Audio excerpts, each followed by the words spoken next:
ಚಿನ್ನದ ಬೆಲೆಯಲ್ಲಿ ಭಾರೀ ಕುಸಿತ ಆಗಿದೆ. ಒಂದು ವರ್ಷ ಚಿನ್ನ ಕೊಳ್ಳಬೇಡಿ ಅಂತ ಪ್ರಧಾನಿ ನರೇಂದ್ರ ಮೋದಿ ಅವರು ಈಗಾಗಲೇ ಎರಡೆರಡು ಬಾರಿ ಹೇಳಿದ್ರು. ಅದಕ್ಕೆ ಸಂಬಂಧಪಟ್ಟಂತೆ ಎಲ್ಲ ಪರ ವಿರೋಧದ ಚರ್ಚೆ ಕೂಡ ಆಕಾಶವನ್ನು ಮುಟ್ಟಿತ್ತು.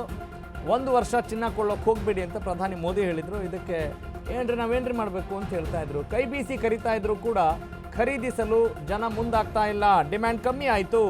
ಪ್ರಧಾನಿ ಮಾತಿನ ಬೆನ್ನಲ್ಲೇ ಚಿನ್ನದ ಬೆಲೆಯಲ್ಲಿ ಭಾರೀ ಕುಸಿತ ಆಗಿದೆ. ಇವತ್ತು ಸಹ ಬಂಗಾರದ ಬೆಲೆಯಲ್ಲಿ ಭಾರಿ ಇಳಿಕೆ ಆಗಿದೆ. ಎಷ್ಟು ಇಳಿಕೆ ಆಗಿದೆ? 10 ಗ್ರಾಮ್ 24 ಕ್ಯಾರೆಟ್ ಚಿನ್ನದ ದರ 710 ರೂಪಾಯಿ ಕಡಿಮೆ ಆಗಿದೆ.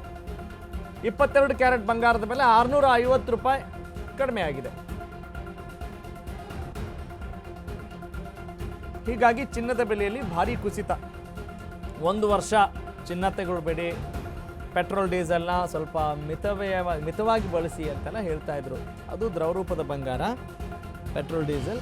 ಈಗ ಗೋಲ್ಡ್ ಸುಮ್ಮನೆ ಅಂದರೆ ಈಗ ಯಾರಂದ್ರೆ ಅಯ್ಯೋ ನಮ್ಮ ಹತ್ರ ಎಷ್ಟಿದೆ ಬಿಡ್ರಿ, ನಮ್ಮ ಜೀವನ ಸಾಕಾಗೋದ್ರೆ ಸಾಕು, ಜೀವನ ನಡೆದ್ರೆ ಸಾಕು, ಬಂಗಾರದ ಮಾತೆಲ್ಲಿ ಅನ್ನುವರು ಇದ್ದಾರೆ. ಇನ್ನು ಬಂಗಾರದ ಮೇಲೆ ಬಹಳ ಇನ್ವೆಸ್ಟ್ ಮಾಡುವವರು ಕೂಡ ಇರ್ತಾರೆ. ಮತ್ತು ಮದುವೆ, ಸಭೆ ಸಮಾರಂಭ ಅಥವಾ ಮುಂಜಿ ಈ ಥರ ಕಾರ್ಯಕ್ರಮಗಳು ಬಂದಾಗ ಸಾಂಪ್ರದಾಯಿಕ ಕಾರ್ಯಕ್ರಮಗಳಿಗೂ ಕೂಡ ಬಂಗಾರದ ಅವಶ್ಯಕತೆ ಇದ್ದೇ ಇರುತ್ತೆ. ಅದೇಂಗ್ರಿ ಬಂಗಾರ ಇಲ್ಲದೆ ಒಂದು ತೊಲ ಬಂಗಾರನೂ ತೊಗೊಳ್ಬಾರ್ದಾ, ಇಷ್ಟು ಹಾಕ್ಬಾರ್ದಾ, ಅಷ್ಟು ಹಾಕ್ಬಾರ್ದಾ? ಸಹಜ ಇದ್ದೇ ಇರುತ್ತೆ. ಮಧ್ಯಮ ವರ್ಗದವ್ರಿಗೂ ಬೇಕು, ಶ್ರೀಮಂತರಿಗೂ ಬೇಕು, ಎಲ್ರಿಗೂ ಬೇಕು. ಬಂಗಾರ ಯಾರಿಗೆ ಬೇಡ, ಎಲ್ರಿಗೂ ಬೇಕು. ಆದರೆ ನೀವು ಯಾವ ಟೈಮಲ್ಲಿ ಕೊಳ್ತೀರಿ ಅನ್ನೋದು ಇಂಪಾರ್ಟೆಂಟು. ಹೀಗಾಗಿ ಹೆಂಗೆ ಬೇಕಂಗೆ ಕೊಂಡ್ಕೊಳಕ್ಕೆ ಹೋಗ್ಬಿಡಿ. ಸ್ವಲ್ಪ ಒಂದು ವರ್ಷ ಸುಮ್ಮನೆ ಇರಿಪ್ಪ. ಅಗತ್ಯ ವಸ್ತುಗಳು ಏನು ತುಂಬ ಬೇಕಾದರೆ, ಪ್ರೋಗ್ರಾಮ್ಗಳಿಗೆ ಬೇಕಾದರೆ, ನಿಮ್ಮ ಫಂಕ್ಷನ್ಸ್ಗಳಿಗೆ ಬೇಕಾದರೆ ತೊಗೊಳ್ಳಿ ಅನ್ನೋದನ್ನು ನಾವು ನೀವೆಲ್ಲ ಅನಲೈಸ್ ಮಾಡ್ತಾಯಿದ್ವಿ. ಅದನ್ನೇನು ಅವ್ರು ಹೇಳಿಲ್ಲ.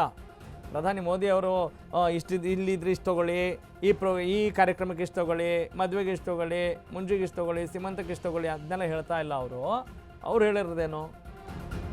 ಒಂದು ವರ್ಷ ಚಿನ್ನ ಕಡಿಮೆ ಮಾಡಬೇಡಿ, ಚಿನ್ನ ಕೊಳ್ಳಬೇಡಿ.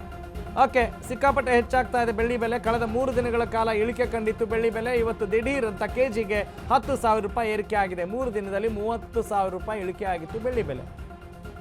ಓಕೆ, ಬೆಳ್ಳಿ ಬೆಲೆ ಏರಿಕೆ, ನಿನ್ನೆ ದರ ಮತ್ತು ಇವತ್ತಿನ ದರ ನೋಡ್ತಾ ಹೋಗೋಣ.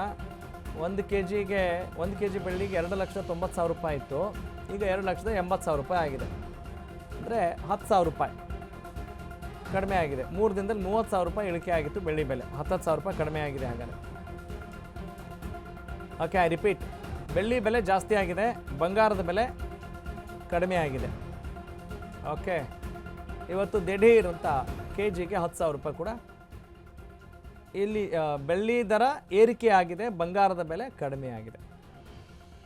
ಓಕೆ, ಬೆಳ್ಳಿ ಬಂಗಾರ ಸಾಮಾನ್ಯವಾಗಿ ಡೈರೆಕ್ಟ್ಲಿ ಪ್ರಪೋರ್ಷನಲ್ ಇರುತ್ತವೆ. ಆದರೆ ಈಗ ಸದ್ಯಕ್ಕೆ ಪರಿಸ್ಥಿತಿ, ಈ ಯುದ್ಧ ನಡೀತಾ ಇರೋ ಕಾರಣ ಏನೇನು ಆಗ್ತಾ ಇದೆ, ರೂಪಾಯಿ ಮೌಲ್ಯ ಜಾಸ್ತಿ ಆಗಬೇಕು. ಅಂದರೆ ಡಾಲರ್ಗೆ ಈಗ 95 ರೂಪೀಸ್ ಆಗ್ತಾ ಇದೆ. ಇನ್ನೇನು ಸ್ವಲ್ಪ ದಿನಗಳಾದರೆ ಸೆಂಚುರಿ ಬಾರಿಸ್ಬಿಡುತ್ತೆ. ಮುಂಚೆ ಎಲ್ಲ ಏನು ಹೇಳ್ತಾ ಇದ್ರು, 90 ರೂಪಾಯಿ 100 ರೂಪಾಯಿ ಎಲ್ಲ ದಾಟಕ್ಕೆ ಸಾಧ್ಯ ಇಲ್ಲ ರೀ ಅನ್ನುವ ಮಾತುಗಳನ್ನು ಆರ್ಥಿಕ ಪಂಡಿತರು ಹೇಳ್ತಾ ಇದ್ರು, ಎಕನಾಮಿಸ್ಟ್ಗಳು ಹೇಳ್ತಾ ಇದ್ರು. ಆದರೆ ಇವತ್ತು ಹಂಗಿಲ್ಲ. ಅದನ್ನು ಅರ್ಥ ಮಾಡ್ಕೊಳ್ಳೋಣ ಅಲ್ವೇ? ಆದರೆ ಪರಿಸ್ಥಿತಿ ಏನು ಬೇಕಾದರೂ ಆಗಬಹುದು. ಅದು ಗೋಧಿ ಸರ್ಕಾರ ಇರ್ಬೋದು, ಮೋದಿ ಸರ್ಕಾರ ಇರ್ಬೋದು, ಇನ್ನು ಯಾವುದೋ ಗಾಂಧಿ ಸರ್ಕಾರ ಇರ್ಬೋದು. ಯಾವ ಸರ್ಕಾರ ಬಂದರೂ ಕೂಡ ಏನೂ ಮಾಡೋಕ್ಕಾಗ್ತಾ ಇಲ್ಲ ಅನ್ನುವ ಒಂದು ನೋವು ಜನಸಾಮಾನ್ಯರಿಗಂತೂ ಖಂಡಿತ ಇರುತ್ತೆ. ಯಾಕಂತ ಹೇಳಿದ್ರೆ ನೀವು ಚುನಾವಣೆ ಬರುವಾಗ, ಅದು ಲೋಕಸಭಾ ಚುನಾವಣೆ ಇರುವಾಗ ಹೇಗೆ ಹೇಳಿದ್ರಿ, ಯಾವ ರೀತಿ ಹೇಳಿರ್ತೀರಿ ನೋಡ್ರಿ, ನೆಕ್ಸ್ಟು ರೂಪಾಯಿ ಮೌಲ್ಯ ಯಾವ ರೀತಿ ಜಾಸ್ತಿ ಆಗುತ್ತೆ, ಈ ರೀತಿ ರೂಪಾಯಿ ಮೌಲ್ಯ ಜಾಸ್ತಿ ಆಗುತ್ತೆ ಅಂದರೆ ಅರ್ಥ ಏನು ಅಂದರೆ ಒಂದು ಡಾಲರ್ಗೆ ರೂಪಾಯಿ ಕಡಿಮೆ ಆಗುತ್ತೆ ಅಂತ ಅರ್ಥ. ಆಗ ರೂಪಾಯಿ ಮೌಲ್ಯ ಜಾಸ್ತಿ ಆಗುತ್ತೆ. ರೂಪಾಯಿ ಮೌಲ್ಯ ಕಡಿಮೆ ಆಯಿತು ಅಂತ ಹೇಳಿದರೆ $1ಗೆ ರೂಪಾಯಿ ಬೆಲೆ ಜಾಸ್ತಿ ಆದಂಗೆ. Don't get confused. ಆದರೆ ಯಾವ ಸರ್ಕಾರ ಬಂದರೂ ಬರೀ ಅದು ಭಾಷಣ ಮಾಡೋಕ್ಕೆ ಮಾತ್ರ ಆಯ್ತಲ್ವಾ ಅನ್ನುವ ಜನಸಾಮಾನ್ಯರ ನೋವಿಗೆ ಏನಾದರೂ ಮುಲಾಮ್ ಸಿಗುತ್ತಾ ಗೊತ್ತಿಲ್ಲ.